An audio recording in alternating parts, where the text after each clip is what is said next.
Welcome to our continued study of stewardship using the Stewardship Basics Bible study found on the LCMS website under Stewardship. I am Pastor Wright, and today we continue with Lesson 4, and we're going to look at question number 4 and question number 5. And so beginning with this, question number 4 tells us, or asks us, what does God promise as an answer to the damage that is caused by humanity's poor stewardship? And I love this question because, again, we're only talking about two humans, but it immediately shows the implication that we are connected because we continue to be poor stewards of everything that is in our lives. Like Adam and Eve, who literally took matters into their own hands and acted as the owners of the tree of knowledge of good and evil and deciding how it shall be used, we do the same thing with everything in our lives.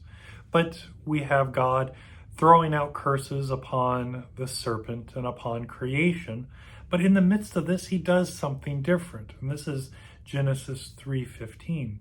This is the first proclamation of the gospel, that there will be redemption, that there will be hope, that there will be something to take care of us in the midst of this fallenness, in the midst of our poor stewardship.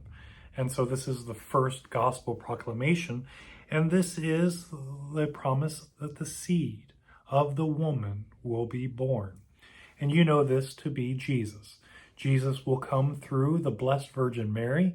He will be born to live the perfect life for us. He will be the perfect steward in our place. He will be our substitute. And the gospel is all about the promise of what God intends to deliver. That is his love. That is his mercy. That is his grace. That is his work. That is the completion of God's law. Do this. Don't do this. Being good stewards. And this is exactly what Jesus does for us. And so even in the midst of cursing, again, the serpent and creation, God immediately provides hope. He doesn't just leave us hanging and dangling. Well, you ruined everything, and now this is your bed and you need to sleep in it. No, he promises to rescue. He promises that this will not always be the state in which we are condemned to live in. And so this is what we get to have. The promise of the renewal, the promise of hope, the promise of the security that Christ has come and will come again to restore and give us the new heaven and the new earth as he has fulfilled all that is required to earn us heaven, salvation, and forevermore with him. Well, then question number 5, our second question in this session, is in what way could it be said that humanity's deliverance would come through its continued stewardship? And we are supposed to look at Genesis chapter 1, verse 28. The salvation which God promised would not come in a way that was not otherwise planned. As man and woman continued on their stewardship of creation, that is, subduing and having dominion, they would be fruitful and multiply as God had commanded. In the keeping of this commandment, the seed, that is Jesus, would finally be delivered. Consider this from the perspective of the serpent. He did not know which of the seeds would be the one. Imagine living with knowing that any one of the seeds of the woman carried the possibility of crushing his head.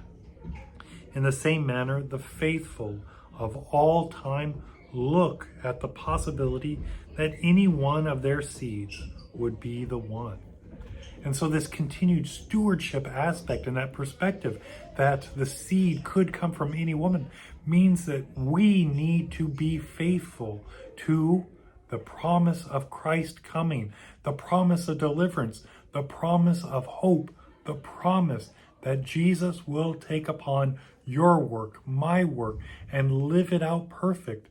We are called to be stewards of our confession, of our life in Christ, our life of hope.